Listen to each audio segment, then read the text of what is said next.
पहलगाम आतंकी हमले के बाद भारत और पाकिस्तान के सियासी रिश्तों में तल्खी अपने चरम पर पहुंच चुकी है। भारत ने सिंधु तथा उसकी सहायक नदियों का पानी रोककर पाकिस्तान के ऊपर एक अलग किस्म का दबाव बनाने की कोशिश करी है, जिससे पूरे पाकिस्तान में पानी का संकट खड़ा हो चुका है।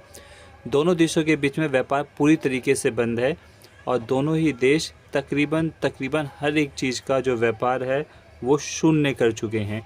दोनों देशों के बीच में डाक और पार्सल सेवाएं भी बंद कर दी गई हैं, जिससे दोनों देशों के बीच में किसी भी प्रकार की डाक यानी कि पोस्टल सर्विस को पूरी तरीके से सस्पेंड माना जा रहा है।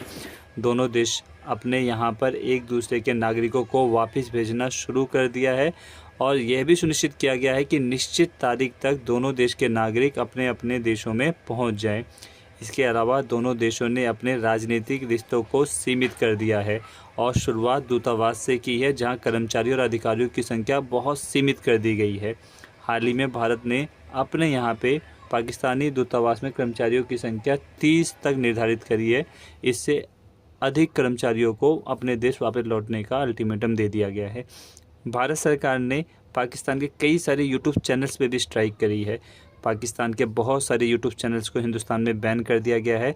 साथ ही पाकिस्तान के नेता तथा कलाकारों के एक्स हैंडल तथा इंस्टाग्राम अकाउंट भी बाद में ब्लॉक कर दिए गए हैं, जो काफ़ी नफरती बात जो है फैला रहे थे।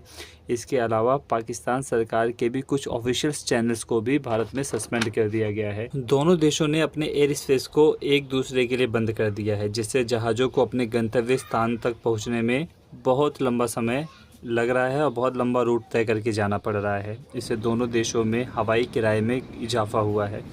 भारत ने सेना के जवानों की छुट्टियां रद्द कर दी हैं। साथ ही तीनों ही सेनाओं को हर एक स्थिति से निपटने के लिए तैयार रहने को कहा गया है।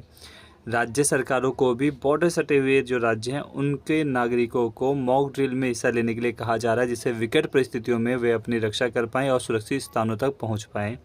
स्थिति काफ़ी तनावपूर्ण बनी हुई है और युद्ध की आशंकाएं जताई जा रही हैं। इसी बीच यूएनएससी यानी यूनाइटेड नेशन सिक्योरिटी काउंसिल ने भारत और पाकिस्तान के बीच में बढ़ते हुए तनाव को कम करने के लिए इमरजेंसी मीटिंग का आयोजन किया है और इस मीटिंग में भारत और पाकिस्तान के तनाव को कम करने का प्रयास किया जाएगा। इस मामले पे जैसे और अपडेट आती रहेंगे हम आपको सूचित करते रहेंगे। ऐसी और वीडियो के लिए हमारे चैनल को सब्सक्राइब कर लें। आपका बहुत बहुत धन्यवाद।